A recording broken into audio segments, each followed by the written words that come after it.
If you listen to the show for any amount of time, you know that I do have a merch store or two, and I don't generally push my merch because I don't feel comfortable hitting you guys up for money. But if you're listening to me on anything resembling a regular basis, you probably laugh at the same things I do. You probably think a lot of the same things I do. So why don't you go check out horribledesigns.com.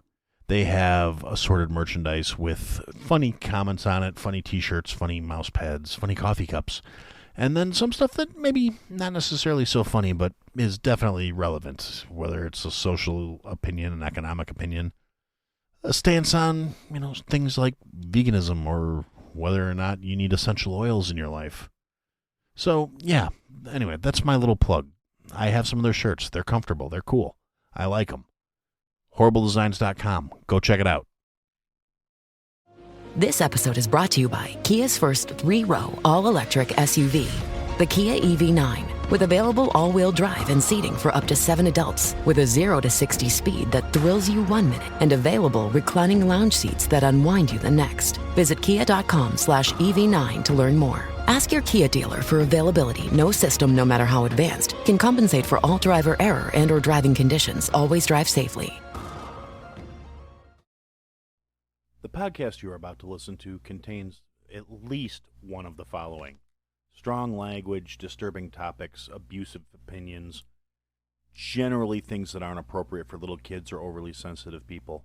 So if any of that stuff's going to get your nose out of joint, this is your chance to turn it off.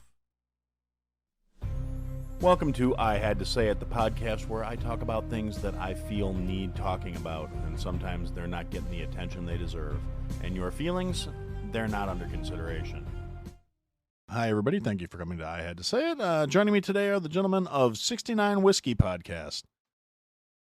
So, hello, everybody. My name is the Dollar Store Dom, Eric motherfucking Weinstein, one of the hosts of the 69 Whiskey Podcast, joined by, as always, my lovely co-host. Listen, it better be lovely because, God damn it, I am not only the co-host but the producer, and the reason why you sound phenomenal on the podcast. It's the head advocate of the Big Titty Committee, Motorboat and Matt Mish. It's a pleasure to be here, Aaron. Thank you for having us. Oh, my pleasure. I mean, indeed. I guess since I'm the personality, you have to be like the eye candy here. Please, personality. Give me a break, my man. Now, for those of you that don't understand the dynamic of our show, we do this all the time. It's not like that we hate each other. We're just like an old married couple. I am officially Eric's third marriage, let's say. Yeah, that's I gotta admit, because I do listen to the show. I had mentioned earlier, as we were pre-gaming before we started recording, I do listen to the show, and I really do enjoy the dynamic between you guys. It makes me chuckle. I feel like that would really fit in with a lot of the friendships I have in my life, where I'm just like, God, that sounds like me. Okay, and there are times where I've sounded like both of you guys on either side of the conversation, so it's like I can't necessarily pick a side in some cases. It's like sometimes I'm a little more Eric, sometimes I'm a little more Matt, sometimes I'm right in the middle going, they're both right. This is great. That's well, it's good to know hear. that I'm right in some occasions. Well, you can't be wrong all the time unless you're married. Yeah, and we know all about that. Yeah. 2 divorces, 2 of them. Oh. Actually, I was going to tell you guys a story of when I first came across your guys' show, and when I decided I was going to start reaching out to people to come on, and you guys, I said something in a Twitter group, and Matt said, yeah, sure, we'll come on, and I was like, fucking tits, all right. I like these guys. They make me laugh. They talk about stuff I like. This is going to be a good time. And then anybody that's a longtime listener to my show knows I am absolutely horrible at preparing for interviews and things like that because I don't bring questions and specific topics. It's more like I want to talk to you guys like an actual conversation. We'll kind of get to know each other, get a little vibe going, get a little conversation going, and just see where it takes us. I'm more conversational or confrontational depending on what it is. Oddly enough, the people that would really have a problem with me are the ones I probably need to be talking to because it's like, look, I got to tell you how to pull your head out of your ass because you're fucking dumb. That's kind of the premise of my show is like, don't be fucking stupid. Seriously. I mean, that is kind of the original point of 69 Whiskey. because the reason I made 69 Whiskey is I was walking around the college campus at Rider University and listening to all of these like 19, 20-year-olds talking about their experiences trying to pick up the opposite sex, both female and male. None of you fuckers are fucking safe here. And just listening to them, I went, okay, I need to take all of the knowledge that I've put together over the last however many years that I've been doing stuff in the BDSM community, and I need to educate these poor children, because if I don't, there is going to be a lot of hurt around campus.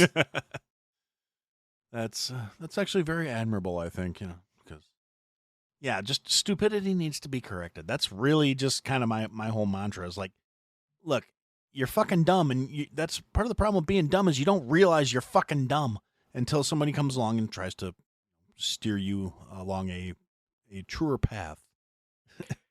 Basically sums up any interaction I see on social media. There's a lot of dumb motherfuckers on there too. Oh yeah, that's I take a lot of fuel from general ire, and I'm going, how are you? How?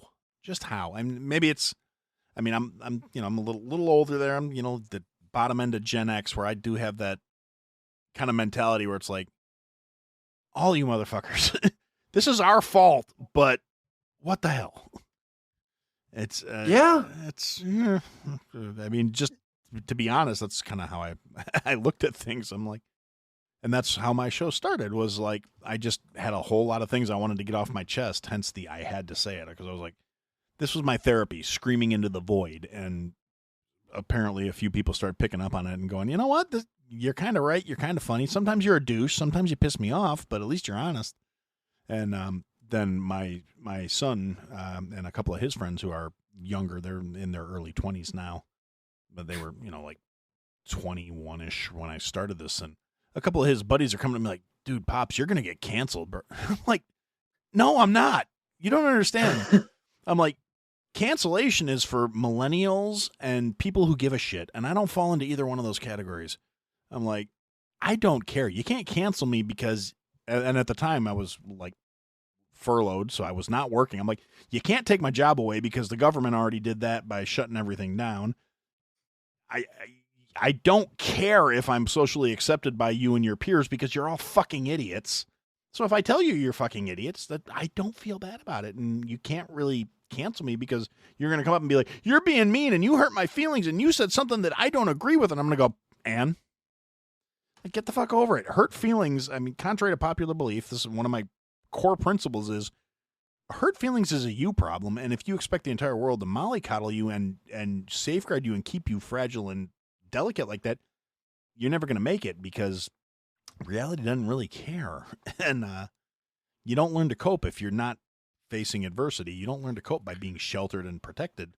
That's like, that's why we grew up where it was like the weak were winding up on milk cartons, and the rest of us thrived because we learned how to drink from the hose and rub dirt on any injuries. And I mean, I'm pretty sure I broke my leg one time, and we rubbed some dirt on it and put some duct tape over it because we didn't want my parents to realize I ripped my fucking jeans.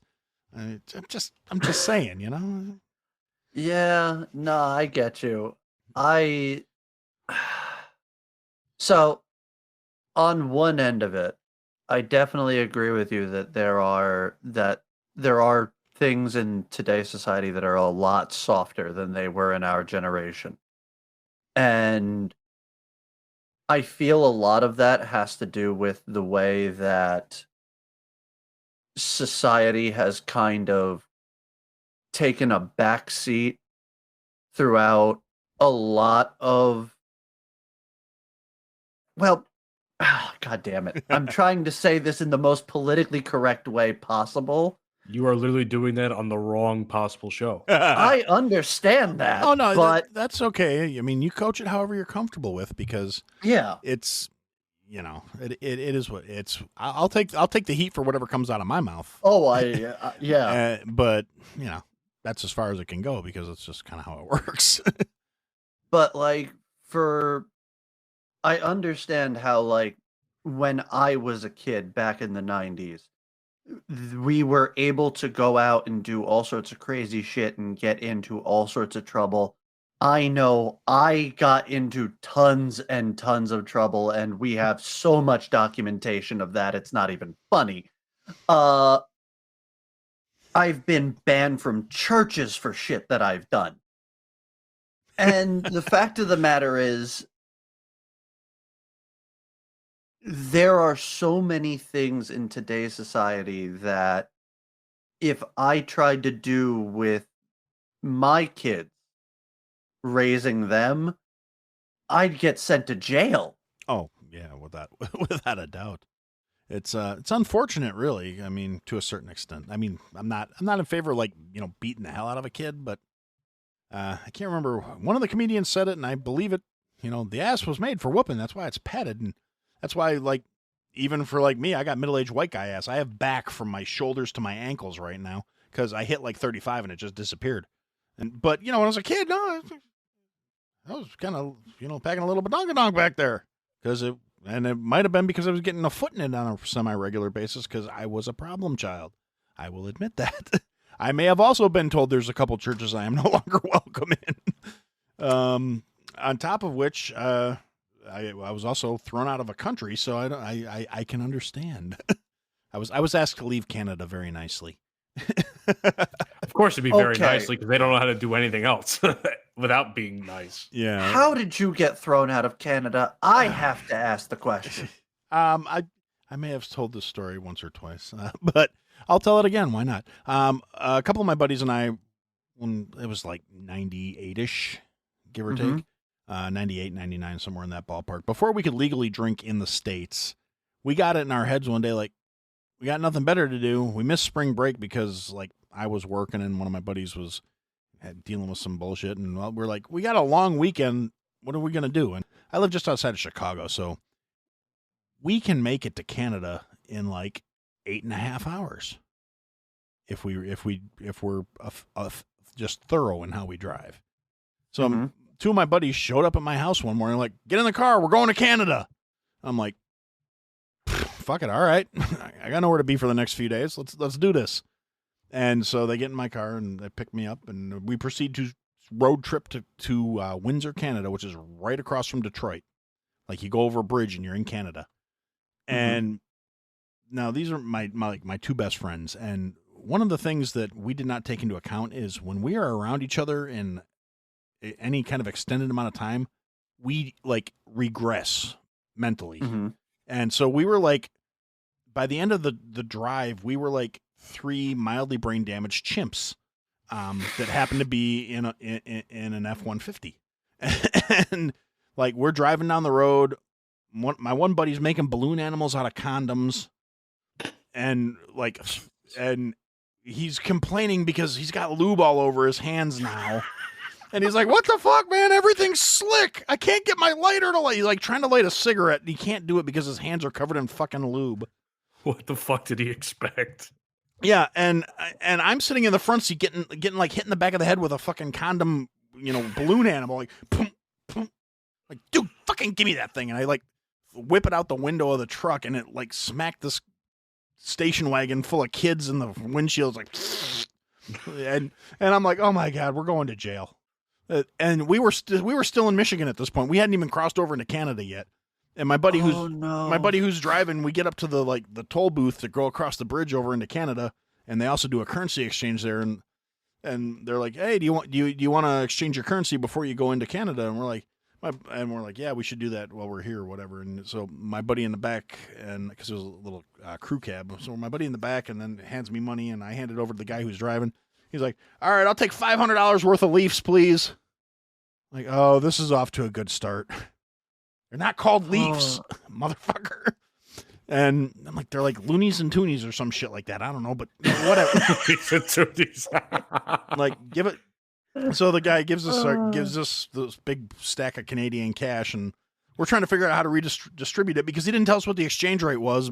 And we gave him like $500 in American money. And I got like just under 900 Leafs to deal with and try and figure out who kicked in what. And I'm like, well, I know I put in 200. So 2/5 of this is mine, and I'm like trying to do math, and I'm and at this point, like I said, I'm mildly retarded myself because we've all been in the car with each other for like 8.5 hours. We got lost in Detroit for like 45 minutes, which was that's a whole nother story all into itself because we're driving along like, okay, we got off the highway to take a leak, and like the on-ramp was under construction, so we're like, okay, well, we'll just go to the next on-ramp, and we got lost in downtown Detroit, and we're like cruising along. And all of a sudden it's check cashing place, hair beauty supply store, check cashing place, pager store. Okay, yeah, pager store. That should tell you something. And we're just like, this is not where we want to be, guys. Like 3 goofy ass white kids no. So we I pull over to this KFC to go in to ask them how to get back to the highway. There's like 3.5 inch thick bulletproof glass all the way down the counter. And I'm like, oh, fuck me, I'm gonna die. And this would literally be me in the hood, by the way, ladies and gentlemen. This is literally would be me. I get when I go to fucking Trenton, New Jersey, I get scared. That's how bad it is. Well, and the funny thing is, out of my 2 friends that are in the car, I get sent in because I'm the one that's like, I'm the big guy. I'm the one that's, at the time I was like I was much leaner than I am now, but I was still like 280 pounds, but I was wearing like a size 30 jeans, you know. I mean, I was just a walking brick shithouse, and so they're like, "You go in, nobody will fuck with you." And I'm like, "Man, the bullet doesn't care how ripped you are. Fuck you guys. Fine, I'm going in, pussies." And you know, like I get out of the car and I'm like, you know, walk up to the door, flick my cigarette because you know we're like teenagers and we all smoked back then. So I like flick my cigarette as I'm walking in. Some homeless guy hanging outside. "Hey man, can I get one of them squares?" I'm like, "Yeah, here you go." And I go inside and I go up to the counter and I got like a 3-piece and I was like, "Can I get a 3-piece and some directions back to the fucking highway, please?" They're like, "Yeah, you look lost, bro." And they're like, the little drawer pops out for me to put my money in. I'm like, you know, $5. And then the turnstile turns and the bulletproof glass and my chicken comes out and I'm like, "All right, thanks. Y'all have a lovely day." And they're like, "Yeah, go back that way." And I'm like, "Yeah, I got you. We're going that way. I'm good. We're good." And I come out and the same homeless dude's like, "Hey man, can I get a square?" I'm like, "I just gave you a cigarette like 3 fucking minutes ago." He's like, "Yeah, man. Okay, let me get a couple more. You're leaving." I'm like, "Fuck it. Here you go." I'm like, "I got like 2 left in this pack. Just take them. Fuck it." I get back in the car. I look at my friends. I'm like, "All right, asshole, go that way." What do you mean? I said, "That's what they said. They said, fucking go that way. We're going that way. And we'll look for somewhere not next to a check cashing place to find directions. Just let's get the fuck out of here." So we're all kind of shook up at that point and get back on the highway, get on the bridge, go over there, get into Canada proper. And we're like, all right, let's figure out what the hell we're going to do now because we're in Canada. And we're driving along and all of a sudden I see this sign and it looks like it's like bright orange and white letters, kind of like a Home Depot sign, right? It says, "The Beer Store." I'm like, oh, okay. Just, 19-year-old Aaron's like, fuck yeah, the beer store. I mean, that's a sign. It's the beer store. We're going to go get beer. And so we pull into the beer store parking lot and this place is friggin' awesome, but there's no like coolers or anything like that, right? There's a big wall that has like pictures of all the beers they have on it. And there's a conveyor belt and you go up to the register and you tell them, "I want this, that, and all of a sudden a box comes rolling down the conveyor belt. It's got all your beer in it." I was like, this is fucking amazing.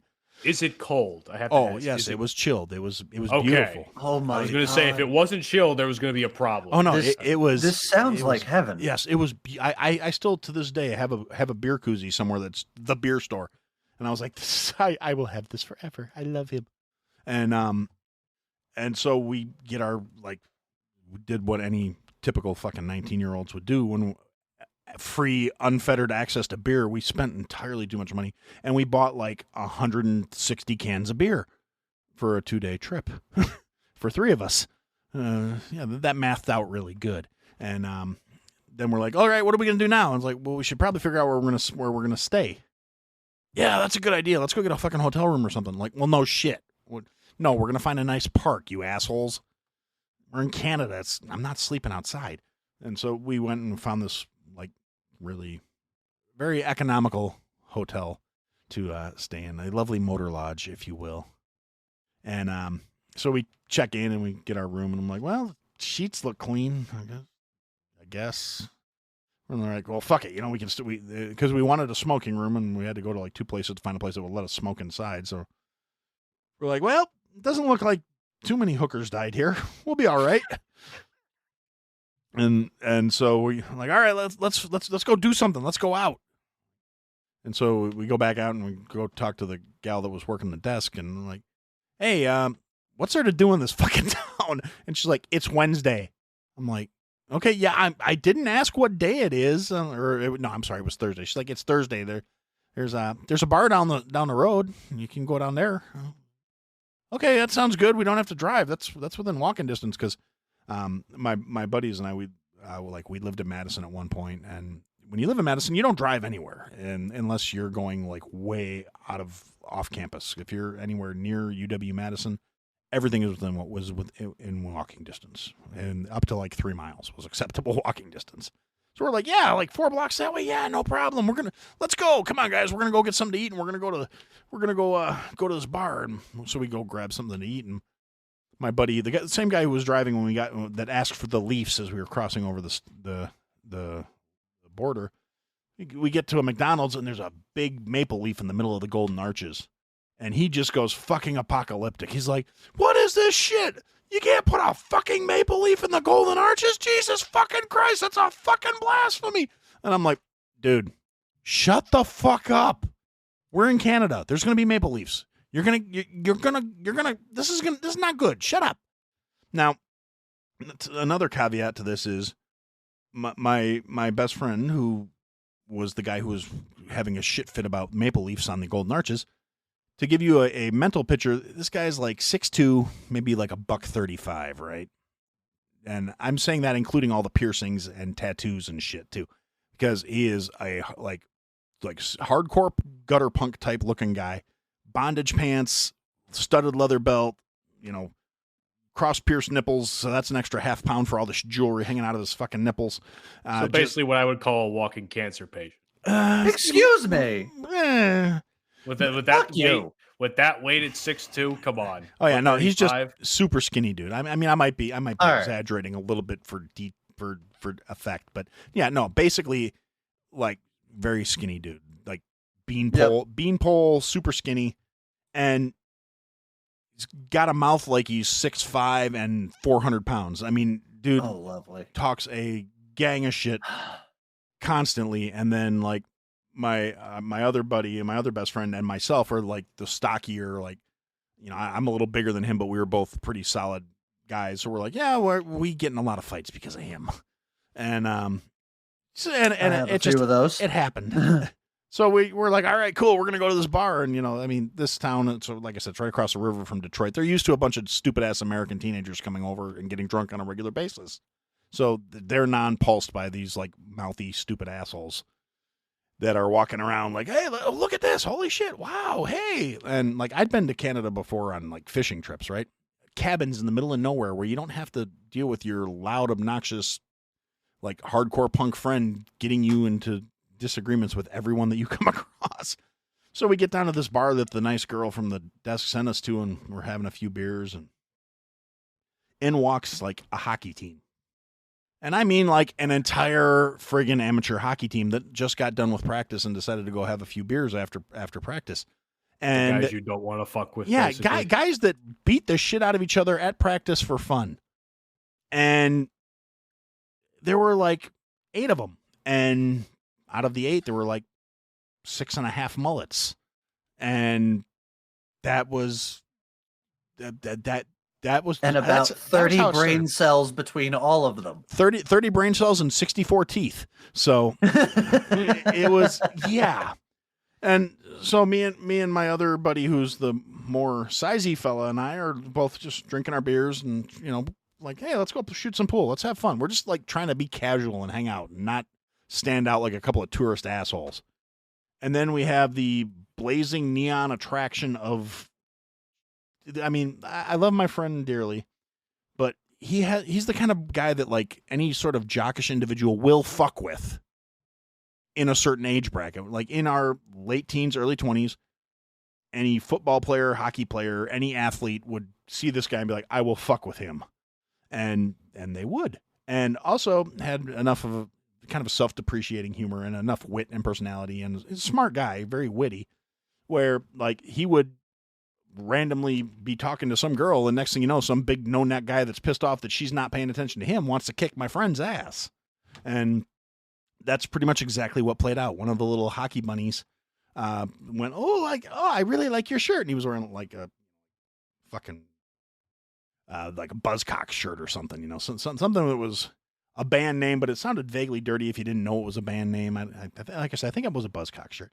Oh, yeah, Buzzcocks, huh? What's that? And he's just talking to her. Hey, what's going on there, eh? I'm like, oh, fuck me. Because I'm like, I'm over at the bar. He's on his way to the bathroom, and I hear, hey, what's going on there, eh? And I'm like, oh, for shits. I don't even have to look. I know what's coming. And I'm like, oh, Jesus Christ. Okay, here we go. Drink the beer, put the bottle down, go over, kind of puff up behind this guy. Let's see. 1, 2, 3, 4, 5, 6. John, get over here. I'm like, I can probably take 2 of them. Maybe. I'm like doing the math in my head. Like, how out of hand is this going to get, you know? The bartender sees something from behind the bar and can tell. It's like, hey, we're not having any trouble in here tonight. And I'm like, not from us, you're not. You might have to do something about the fucking hockey team. And, you know, and there was a little tension going on, but it kind of got diffused. And then as the night wore on, most of the hockey team left, but there were still like 4 of them hanging out and still eyeball fucking my buddy like he was their prom date, you know. And I'm like, oh, this is gonna be a rough night. And can we just leave? Yeah, like, can we just go? But on the other side of that coin, we're also, you know, drinking Canadian beer, which is, when you're drinking Canadian beer in Canada, it's got a little more kick to it, and as you know, 19-year-olds, we're not prepared necessarily for that. So we're getting good and pissed up, and like, all right, let's go. Fuck it. We're not taking any of these girls home. Let's go back to the hotel. I got beer there, and I don't want to spend any more of this fake money. And we're leaving and we're kind of walking out, and my buddy's just like, fucking mullets. And I'm like, what the shit? And I'm just like, you had to fucking do it. Yeah, what's going on there? Hey, oh, fuck. It was at this moment he knew he fucked up. Oh, yeah, I'm like, nah, he didn't realize he fucked up yet. No. We just kept walking. I'm like, just go, motherfucker, go. And so we get out of the bar into the parking lot. And like I said, at this point, they had kind of dialed back from, you know, 8 of these guys to like 4 big walking sides of beef with bad hair and no teeth. So they're like, hey, what you got a fucking problem, eh? You fucking tourist motherfuckers. So we got into a little bit of a tussle, nothing super serious, but, you know, kind of established that we weren't going to just be easy pickings. And they were just kind of like, well, you know, fuck it. You're not even worth it. You fucking Yankee assholes. Go home.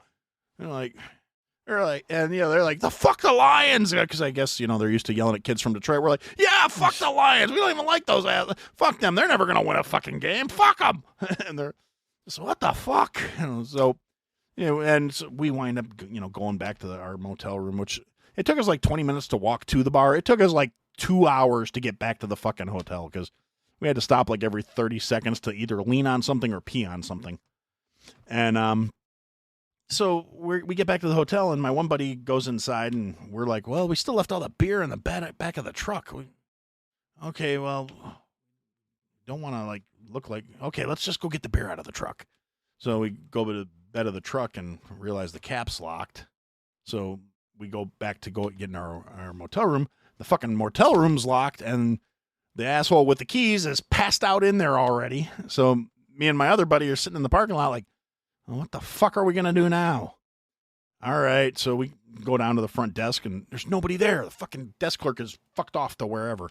And the girl said her shift was over at like 10, and she was like, hey, maybe I'll come down to the bar. She didn't show up. Dirty bitch. But so there's like nobody there, and we're, oh, hello, we need a key. We're locked out of our room. You know, we're not lying to you. You photocopied our ID. Can we get, hello? And nobody's there. So I'm like, well, fuck it. Let's go back out there. And we want to bust in the lock on the cap because we're like, well, we're locked out of the hotel room. I want a beer. And so I turned the handle real hard until it turned. I was like, fuck it, I'll pay for it when we get back to the States. So we go back and we pull out a couple beers, and we're sitting on the tailgate of the truck, and all of a sudden the cops roll up into the parking lot. Apparently somebody had called and complained about a disturbance at the bar, and they were driving around the neighborhood looking to see if we knew anything. And I'm like, oh, well, yeah, there were some hockey players that were having a little bit of a disagreement with somebody in the parking lot. We just walked back here, and they're like, oh, really? I'm like, yeah, and they're like, what are you doing in the parking lot? I'm like, well, this is going to sound really stupid, but our buddy who has the keys in his pocket went into the room, and we were staying out here to have a cigarette, and he must have passed out because we can't get in the room and the door's locked, and there's nobody at the front desk.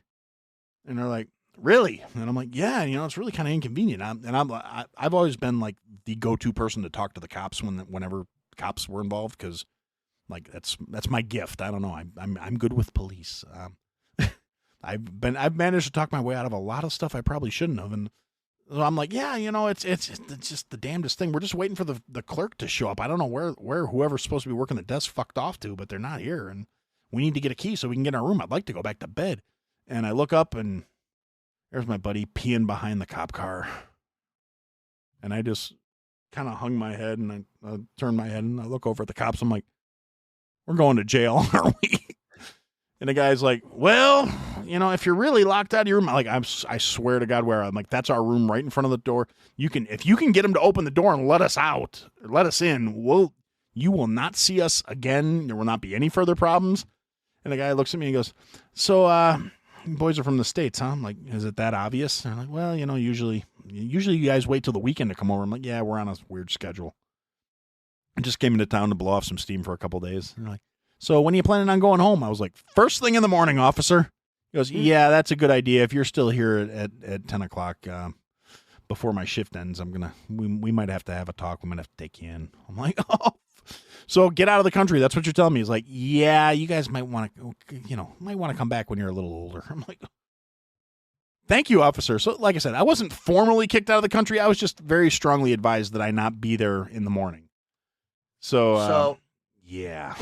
That story brings up actually a lot of my stories, because I had a similar situation happen in Canada, except I had almost the exact opposite problem, where I almost became Canadian. Oh, well.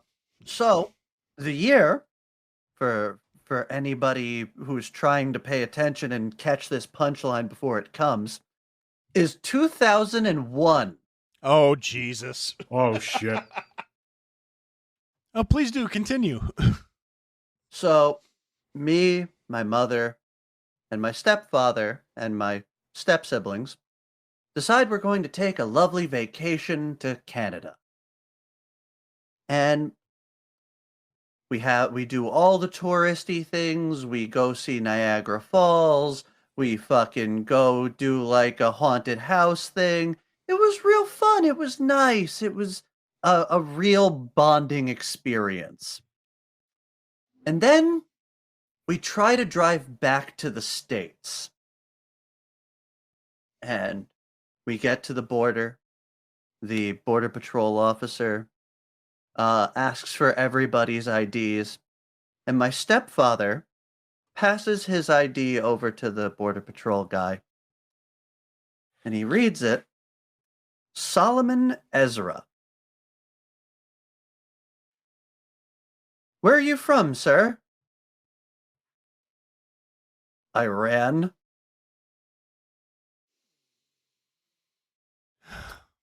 And oh, shit. Without even thinking, my stepfather goes, shit, 9/11.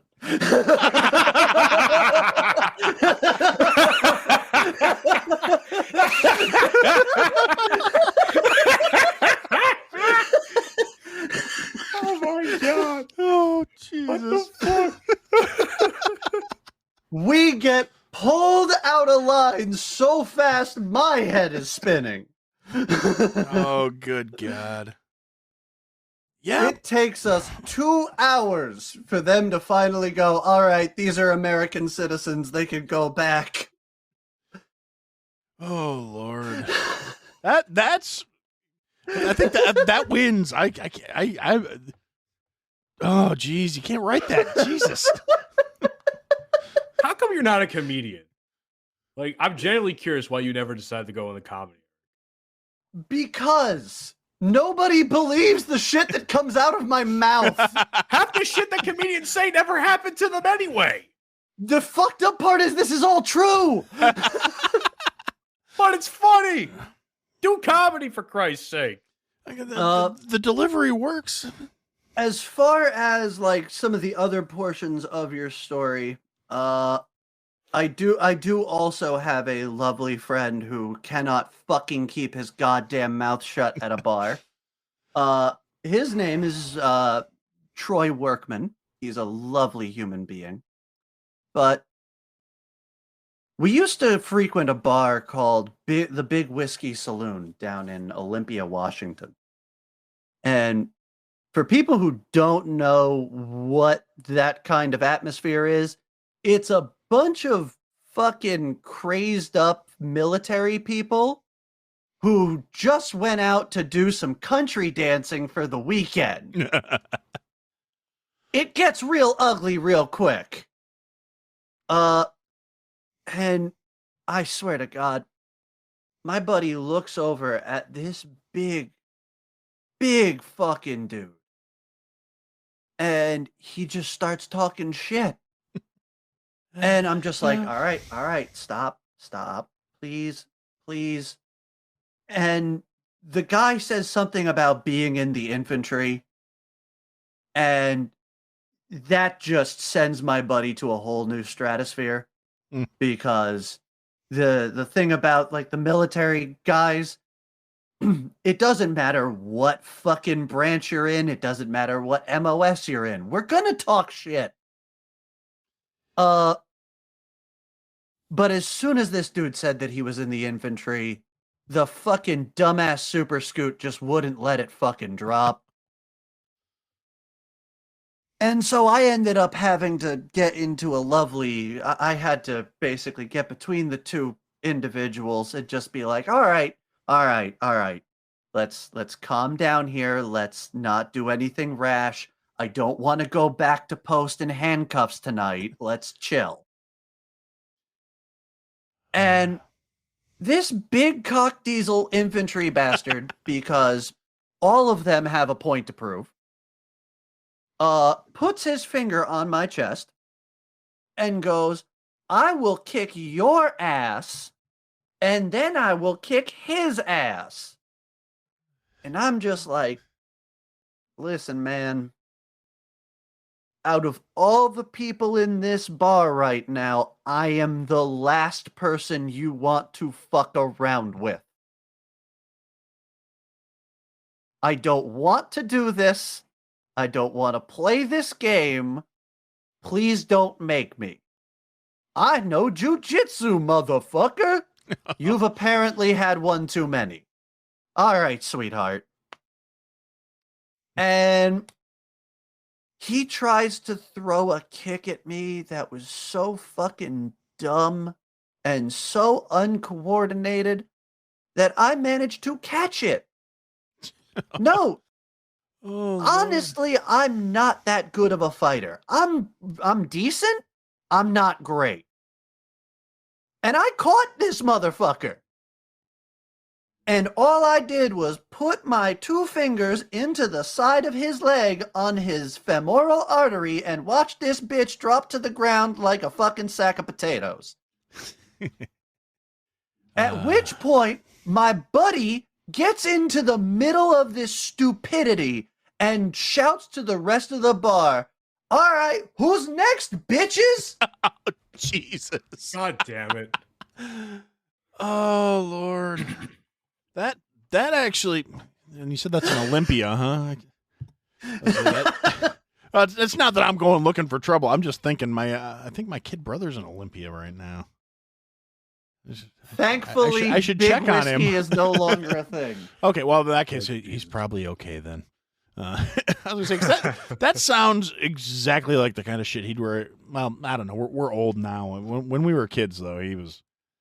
I miss getting into trouble like that. Service. Oh Lord, he got out of the service like literally right after 9/11 happened, because he was getting a medical, and then 9/11 happened, and he was like, no, I don't want out. The Navy was like, no, you're getting medically discharged. You cannot. You go get your physical therapy and all this other stuff, and maybe you can try and re-enlist later. And so he was all pissy, but so we were going out to get some cocktails and shit. And that was exactly the kind of thing that would happen. He'd be like just pixelated, like, all right, who's next? We're good. I'll kick all your asses. And I'm like, you didn't kick that guy's ass. I did. What the fuck? He swung at me because of your mouth, son of a bitch. And then he'd be like, all right, you're lucky. He said we're not kicking your asses. I'm like, angry little motherfucker. Jesus Christ. And my brother, God bless his heart, he's right after he got out of the service, other than his like blown out knees, but basically you could tell all he did while he was in there was like lift weight and go to his duty station and then go back and lift more weights, because he was just shredded. And so every opportunity that came up, the first thing that happened was his shirt came off. So I'm like, God damn it, stop drinking. And we're in the Midwest, so he had to like contain himself for like 4 months until the weather got decent again. And I'm like, okay, that's fine. No shirt coming off as soon as somebody looks at him cross-eyed. We're good for a little while. And then next thing you know, we're like in these bars where like that I like knew all the bouncers at and shit, just like professional courtesy and things like that, because I was working at this restaurant where we also happened to be like the busiest bar in town after 10 o'clock because the kitchen closed, but the bar stayed open till 3 a.m. And so after the kitchen closed, I would go bounce on like Friday and Saturday just to make extra money. And I, got to check out the band for free. Check out all the chicks that were coming in, like, oh, hey, yeah, how you doing? You look like you look like you make poor decisions. Yeah, this was before I met my wife. And so like I know all these bouncers, and it got to the point where like my brother would go out without me, and I would get phone calls from bars where they'd be like, dude, you got to come get him. And I'm like, what now? Like, man, he threw a drink he threw a drink in some guy's face because the guy was talking shit to him, and we broke it up, but the guy's calling the cops. You got to come get him. Ah, fuck.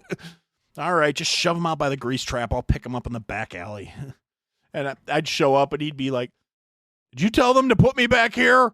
Like, dude, you're by the grease pit. Who do you think told them to put you there? You think that was their idea? Fucking stinks back here, man. I'm like, yeah, that's the whole point. Shut up. Cops are out front. Get in the damn car. See, I haven't had instances like that. Like, truth be told, I'm a pretty more or less boring guy. Like, I go out, but I don't like get into these eventful scenarios like you guys do. So the closest I think I came to getting into a bar fight actually was a couple of weeks ago. We were at a going away party for my buddy who was moving out of the country. And we had all gotten there like before like anybody really had got there. The bar was more or less empty. So we were hanging out there until the whole thing closed. We got there like 9:30, 10 o'clock. And by then the college kids weren't even packing up the bars. So we're chilling, we're drinking, we're eating, we're having a good time. Then it starts getting busy. And I like to people watch. That's what I like to do. Like when I go out, I like to people watch, see what everybody else is doing, figure out maybe who I'm trying to hit on, who I'm trying to, not fuck with. Or if anybody tries to fuck with me, I know who to look for in case hand starts swinging, God forbid. So there's this group of guys that must have came in together because they all seem to know each other from them talking.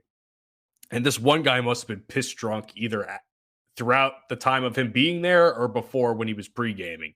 And he's talking shit to everybody. Like my one buddy who was moving out of the country, they bumped into each other by accident, common mistake. And, my buddy says something like, not mean or snarky. He's like, oh, he was making a joke like, oh, say excuse me next time. And he's already drunk, so I'm just like, oh shit, Mike, don't do this, Mike. And the guy's eyeing him up now. He's like, the fuck you just say to me? He's giving them that look, like, you want to fight, motherfucker? Now keep in mind, this dude is small. He's very small. He looks like he can't even fucking hurt a fly. He's that small. My buddy's like fucking 6. He's over 6 feet and easily 245. Like, I would not fuck with that man. But this little white boy is fucking eyeing him up like, you want to go, motherfucker?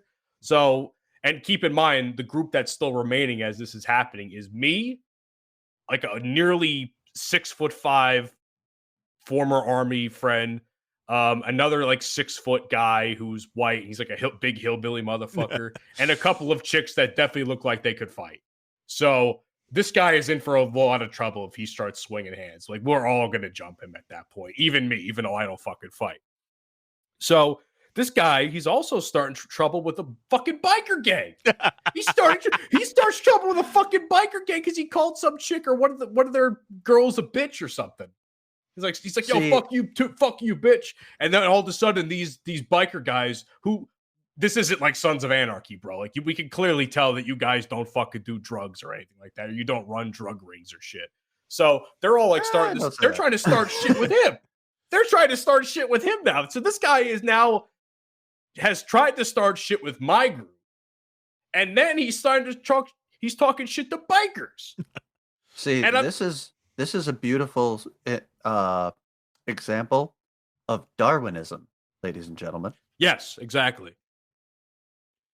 I was astounded, and somehow, some way, one of the girls in our group started talking to him, and they went away for a period of time, and I'm not really sure what happened while they were away. They went from talking for a good like 35 minutes, because I know this because I could tell from the time that was going on. Every time I looked over, they're still talking, and then they disappeared, and I'm like, I'm ashamed of you. I'm ashamed of you.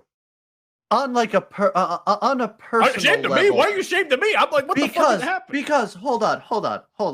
A girl from your group that you were with starts talking to this twat waffle that should have gotten his teeth knocked down his throat repeatedly. Hold on. And she walked away from the table with him and not you. She's fucking in her 30s. She's like in her 30s, and from what I understand from my buddy, she's a little nasty. So I think I dodged the bullet. So whatever if anything did go down, whatever he caught, he could live with. I'm okay with that. I didn't think she was that attractive anyway. So I'm just like, he could have her. I don't want her. All right.